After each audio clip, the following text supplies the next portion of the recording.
This is a series where I analyze the things beneath the surface of a piece. I'm not talking about the focal points, the story, the characters, the game design, the themes, or what it's trying to say. I am discussing the small things that add up. The effort that people put into their creations that make things greater than the sum of their parts. The things that aren't necessary, but people do them anyway. I think it's important when these things are highlighted because while you might not be able to see it, you can always feel it when that effort is absent.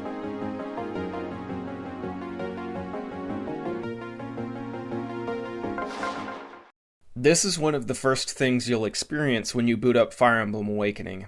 You listen to the track known as id Beginnings.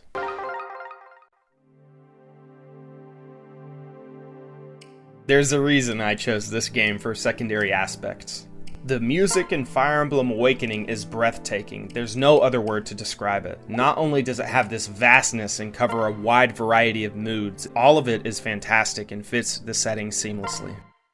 The story, the music, and these other things aren't strictly necessary to make a good game. The only thing that actually needs to be good is the game design, but Fire Emblem Awakening becomes greater than the sum of its parts because all of its parts were crafted with dignity and respect for the project as a whole. There was no phoning it in anywhere, artistically.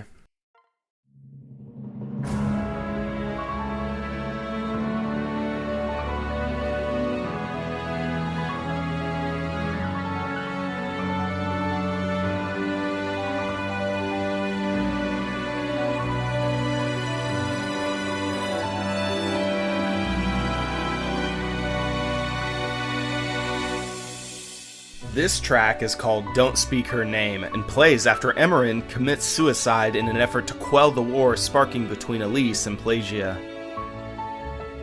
The guys that worked on the soundtrack for Fire Emblem Awakening deserve their flowers because damn near every song has two versions, one for the one when you're walking around the map, and then another when you enter combat. The flourish hits and takes the fantasy to another level.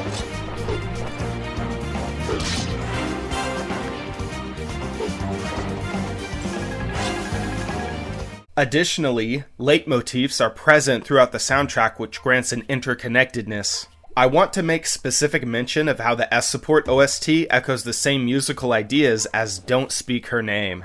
Love and death are things all humans will experience at some point, and so connecting them through small similarities is very interesting artistically and makes them feel like they match even though they are evoking drastically different emotions.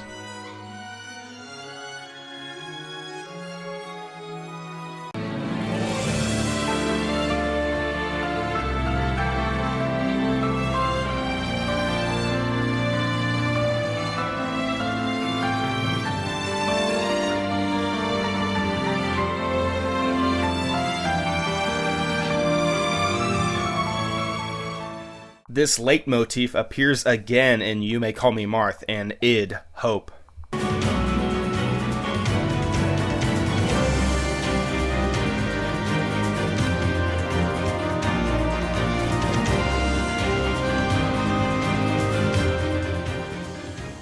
The OST is filled with varied sounds and tones. What I really like about Awakening though is for as many high tracks there are which take the player to an elevated plane, there are just as many if not more songs that bring forth the humanity and the softness.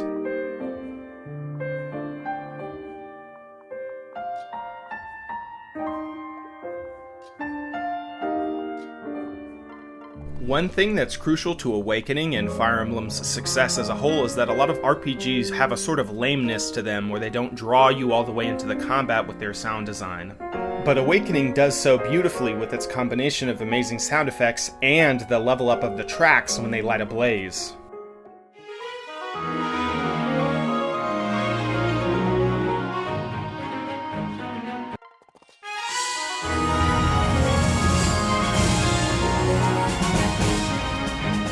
The sound effects in Awakening are truly impeccable. Simply clicking through the menus is satisfying, and after 12 entries in the franchise, Fire Emblem has totally dialed in the level up screen.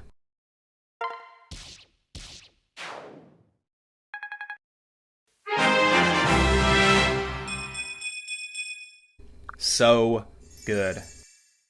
This stuff's important, man. When you get these elements right, it makes you want to buy into the fiction and stay there for longer. I will be the first to admit that I'm not the biggest fan of this specific art style, but some characters really fit the aesthetic and look just fantastic. Olivia is a great example of how good this brand of anime can look when you commit all the way. I am also appreciative of how the portraits communicate personality without dialogue, standouts being Donald with a beat-up cooking pot for a helmet and Maribel with the pinkies out. Shit's amazing. One of my favorite parts about Fire Emblem Awakening is actually the little sprites that walk around and represent the characters on the maps. I love how it gets to have its cake and eat it too, because they're both cute little guys and badasses at the same time. It's the reason Vake is my favorite character. It's really cool to see the characters alter their sprites but still keep their identifying traits whenever they reclass or promote.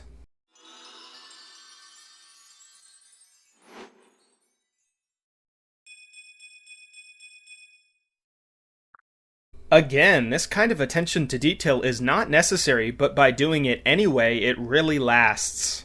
I do want to make 3 mentions about gameplay that I think are well done and are more secondary aspects. One is the pairings. The mother is the base parent for the child units in Awakening, and the artists made it so that the father changes the hair color of that unit. It's not much, but it's just another example of the game developers going the extra distance just to make the world feel more complete.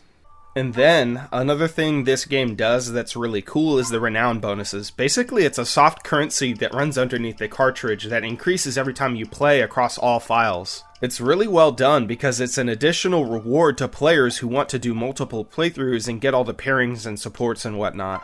I'm totally cheating on this save for the video, but I 100%ed this game on legitimate hardware. Shit took forever, but I was kinda locked in because of how good these secondary aspects were. I was totally enraptured when it came out in 2013.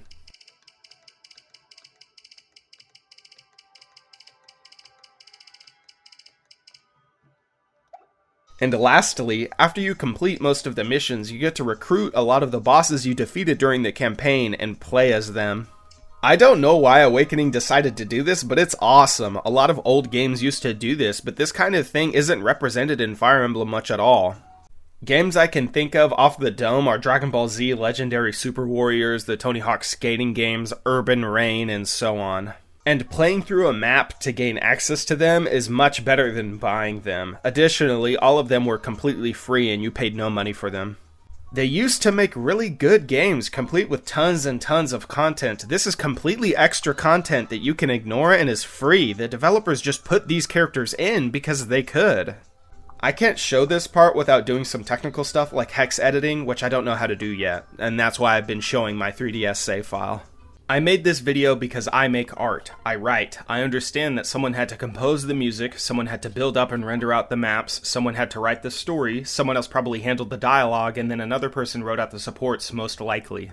There's so many support conversations that it was probably an entire team of writers who had to come up with them all. If you haven't obtained all the supports like I have, you wouldn't know that the writers actually rewrote a lot of small sections in the supports to more accurately fit the parent's personality. That's how far they were willing to go. And that's not even talking about the game designers, map designers, voice actors, cutscene animators, or portrait artists.